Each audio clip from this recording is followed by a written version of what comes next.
Call of Duty is finally on the rise again? The state of the game the last few months, I've been running customs a lot to even just make my own fun in the game. Turns out they're expanding that too. But today is finally the day, and technically, we still have to wait for the mid-season update. A lot of you guys are probably here to just hear about ranked or plunder. Those are in the mid-season. But this is the massive update we've been waiting for since their Season 2 change of direction for the game. That was when they removed bags, armor, 2v2 gulags, the slow movement, and reverted a lot of it back to Warzone 1, and they're going even further in that direction. Once again, increasing movement speed, reintroducing one-shot snipers. It's actually happened. Tempered plates, gulag reentry tokens, portable buy stations, gas bubble, redeploy balloons. What we already had is back. To many people's surprise, a lot of us actually do play DMZ, and after today's update, it might even be a better mode than Battle Royale. Another new faction, so there are tons of missions to do. Barter system, which technically isn't with other players. This is really more of a crafting system. Persistent operators, which you can buy more of in the store. A new ghost armor, which will actually give you the ghost perk, as well as comms armor, which gives you audio cues when you are near an enemy, kind of like high alert, but way better. There's also a new secure slot bag, so if you find anything in raid, even if you die, it'll come out with you, and a scavenger bag, which removes the weapon slot and gives you more storage space. But Battle Royale is getting a lot of rebalances and new stuff as well. Rebalancing SMGs so that headshots aren't quite as valuable. Hip fire is going to be even better, so all you bots, rejoice. Heavy choppers are back, but you do need special fuel in order to take off. Advanced UAV now actually differentiates between players and AI. Local UAV towers have also been added that you can activate, although they cost $2,000 and only last 20 seconds, so I don't know how effective this is really going to be. Same thing with Bomb Squad, apparently now absorbs more damage even with its armor. You will be able to dodge it better though because movement has been increased. Diving Fire's delay has been reduced, sliding speeds have been increased, although this is still not slide canceling, but even traversing the map by mantling over walls through windows has been made better. A lot of this stuff they often say though, and this is what we'll see, I'll be testing. And if you're still dying too much, they also added a resurgence to the main map so you can keep on respawning, getting carried by your friends that don't die sitting in a corner. And while we're not going to go through absolutely everything, I want to give you the other major highlights, starting with the Trophy Hunt, new limited time event. These trophies are going to be dropping from players, AI, depending on any of the modes that you're playing, and you're going to need to actually take them to a buy station or secure out of the map to get it, which will give you new vehicle camos, blueprints, and things that you can acquire. Even just winning the game will bring those out. Of course, they're also adding the new sniper. You've heard me talk about this at length. The intervention, this likely also will work with its explosive rounds. If it has it, I'll get this fully unlocked and tested very soon. They're also adding a new battle rifle. This is a bullpup rifle, so it could be potentially better for your close quarters pushing buildings. Weapon balancing overall is seeing quite a change as well, with they said adding more responsiveness to movement and fluidity in combat. This is also in line with their overall movement changes that you'll see. But the big thing here is they're making a reduction to the intensity of the damage feedback, which they had increased the amount of flinch that happens with guns, but this is more so referring to the HUD changing, the red on the screen, the audio being able to not hear anything when you've taken damage, which overall should help the overall fluidity of the gameplay. They're also making explosive rounds, again, make it so that it is one shot for sniper rifles, specifically bolt action sniper rifles. So likely this is not going to apply to your Signal 50, which I am actually very happy about, although I know a lot of you guys are going to hate that. Some more specific details for the weapons, then the ISO Hemlock, which has been dominating, has finally been nerfed. M13 STB's got a little bit of tweaks to it. The TAC 56 got a headshot damage increase, as well as the F-TAC. They're trying to make some of these battle rifles actually more viable. TAC V seems the most promising one to potentially start with. The Basilisk with its snake shot rounds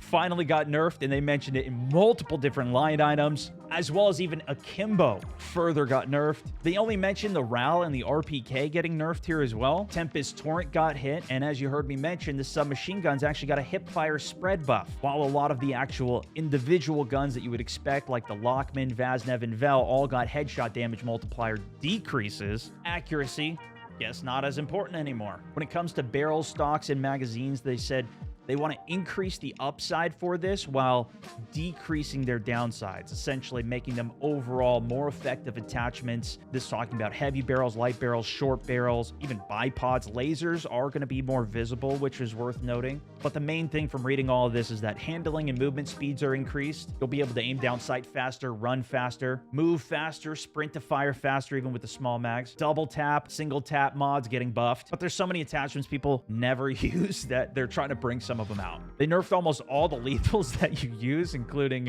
proximity mines, which is great, claymores, but they did buff Semtexes, so if you stick somebody who's knocked, they will get finished. Bomb drones now won't one-shot anymore. I know they took them out for a little while there. Another special shout out for the devs. They made it so now that player squad names will show up in private battle royales. Please keep improving the private lobbies. They are so good.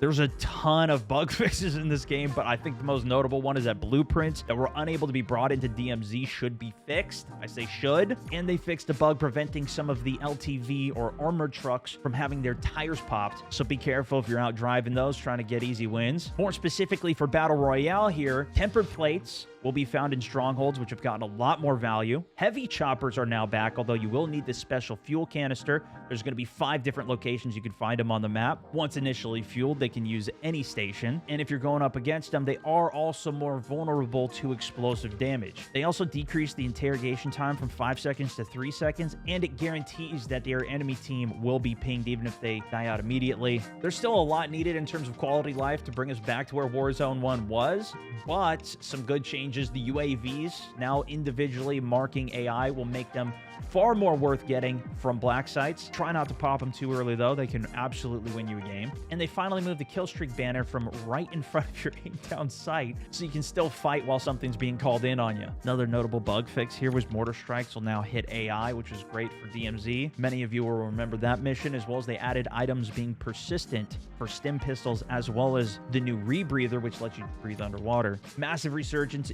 will be 150 players, and all of the rules are the same as standard Ashika Island Resurgence. Resurgence for Ashika is being added to private lobby, so we will 100% be testing that. And they even added a private match spectator. If this is actually good, it can make our Catch Me If You Can series that much better. Bird's Eye perk is also finally being reintroduced, although this is no longer going to be triggered off of enemy UAVs, obviously. It'll still provide which direction they're facing, though, as well as make the icon slightly larger. The key note with the new UAV towers, though, is they will cost $2,000 to activate and only last 20 seconds, which I feel is not going to be worth it, but it depends on how big the radius of it will actually be. And enemies can steal this. So if you activate it, you see somebody on it, they might be hacking in, go kill them.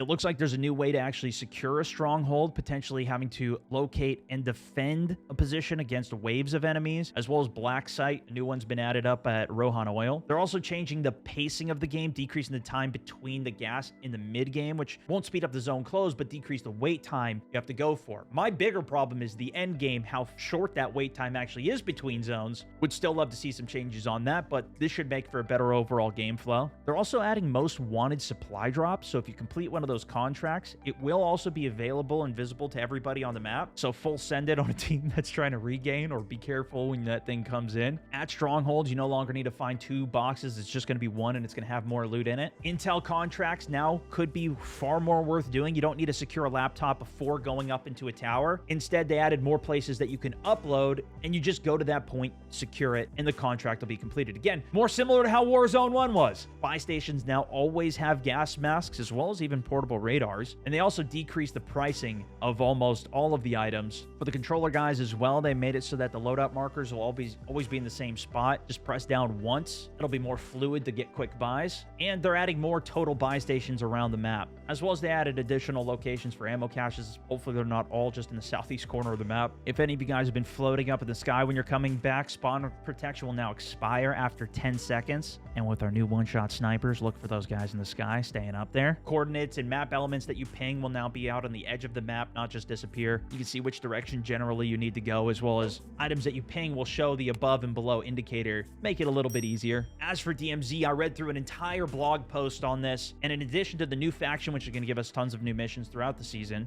the new barter system, which is essentially crafting, there's a workbench that can let you customize contraband weapons, which I do feel like is going to make your overall ability to get great weapons too easy, but will at least level the playing field for people that are without 3 insured slots and trying to get stuff done. The biggest change is this active duty operator slot, so you can work on kitting up one character, move on to the next, and then if you die with one, you can immediately queue right in with another. Similar to having a persistent, out-of-world, extra set of gear, but theoretically even faster for getting into more games. and gives you the ability to even just go out and play solo if you already have a character you want to save to play with the boys on. There's also more ways to exfil with private exfils that you can buy at buy stations, or the ability to find the special gas can, bring it over to a heavy chop, and then fly out anywhere on the map with it whenever you want. There's a new supply run contract which should mainly be used for getting regains. It'll give you gear. It looks basically just scavenger contract. They're adding rebreathers so you can spend more time underwater, which can help you escape. A skeleton key which can unlock any door. This will be made through that crafting or barter system. Of course, the new armor that I mentioned, but the one I didn't was medic, which lets you res faster as well as self-res. Intel contracts are also changed for DMZ and now reveal the closest commander to the upload station. And in general, they've increased the total amount of loot around in the world, hopefully helping with a lot of our missions and hopefully a lot of new players coming to the game. I'm testing this all out live as I am every weekday. Let me know what you're excited for or disappointed for not seeing. Gives me a lot more to talk about and to look into for future videos. But that's it for this one. Thanks so much for watching. Stonemouse64, over and out.